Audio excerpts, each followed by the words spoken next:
السلام علیکم ورحمۃ اللہ وبرکاتہ۔ بسم اللہ والصلاۃ والسلام علی رسول اللہ، اما بعد۔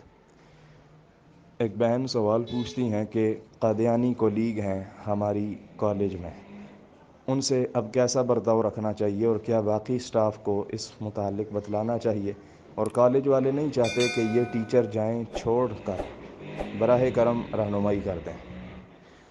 میری بہن، پہلی تو میں یہ گزارش آپ سے کروں گا کہ سوال کو بالکل ترتیب کے ساتھ لکھا کریں، بعد کے لفظ پہلے، پہلے کے لفظ بعد میں۔ مجھے کچھ سمجھ نہیں آ رہی کہ آپ کیا پوچھنا چاہ رہی ہیں۔ آپ نے کہا کہ قادیانی کولیگ ہیں ہماری کالج میں، ٹھیک ہے، یہ بات سمجھ میں آ گئی کہ ان کے ساتھ کیسا برتاؤ رکھنا چاہیے۔ دیکھیں، قادیانی مرتد لوگ ہوتے ہیں تو ان کے ساتھ جو برتاؤ ہے وہ ظاہر سی بات ہے کہ کوئی چیز ضرورت ہے یا کوئی چیز ان کو ضرورت ہے تو وہ تو عام روٹین میں جس طرح ایک انسانی یعنی برتاؤ ہوتا ہے، ایک اچھا برتاؤ ہوتا ہے، اور آپ مسلم ہیں، وہ نان مسلم ہیں، وہ مرتد ہیں، تو آپ کا رویہ آپ علیہ الصلوۃ والسلام کی طرح ہی ہونا چاہیے، یعنی اچھا اور نرم ہونا چاہیے۔ لیکن اچھا اور نرم رویہ اس انداز سے نہ ہو کہ وہ آپ یہ سمجھیں یا وہ قادیانی یہ سمجھیں کہ شاید آپ ان کے آگے جو ہیں یا ان کے ماتحت ہیں یا ان کے سامنے آپ جھک گئے ہیں، بلکہ اچھے رویے سے مراد یہ ہونی چاہیے، نیت یہ ہونی چاہیے کہ ہم ان کو اچھے رویے کے ساتھ، اچھے بیہیویئر کے ساتھ کلمہ پڑھنے پر مجبور کر دیں گے۔ تو معاملہ یہ ہونا چاہیے کہ آپ کا دوسرے کے ساتھ بیہیویئر اس نیت سے، اس انداز سے اچھا ہونا چاہیے کہ میرا یعنی اگر کسی مسلمان کے ساتھ نرمی سے پیش آ رہے ہیں تو اس مسلمان کو ایذا نہ دینا مقصود ہو، اور اگر کسی نان مسلم کے سامنے آپ اچھے رویے سے پیش آ رہے ہیں تو نیت یہ ہونی چاہیے کہ وہ بندہ میرے اخلاق سے متاثر ہو کر کلمہ پڑھ لے۔ باقی اس کے ساتھ ساتھ اس چیز کے اوپر بھی یعنی اس کو دعوت دیں کہ دین اسلام برحق ہے۔